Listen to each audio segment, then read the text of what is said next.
Residua instabilità sulle nostre regioni con le piogge che si spostano verso est. Il tempo dunque risulterà essere in graduale miglioramento. Vediamo il dettaglio.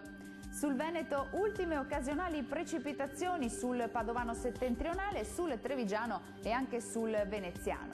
Neve debole sul Vicentino e sul Bellunese sopra i 1000 metri circa, più sole sul resto dei settori.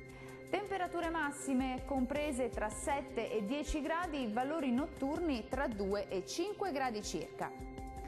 Che tempo farà invece sul Friuli Venezia Giulia? Anche qua resiste una certa instabilità sulla nostra regione con possibilità di precipitazioni sparse localmente anche a carattere temporalesco e la neve cadrà sulle Alpi sopra i 1000 metri localmente anche a quote inferiori. Le temperature massime saranno comprese tra 9 e 11 gradi, valori notturni attesi tra 6 e 7 gradi circa. Concludiamo infine con uno sguardo alla situazione meteorologica del Trentino Alto Adige. Breve periodo di tempo asciutto e soleggiato su quasi tutto il territorio, da segnalare qualche nebbia possibile sulle valli del Trentino. Temperature massime sui 7-8 gradi, valori notturni in diminuzione e previsti tra -4 e 0 gradi.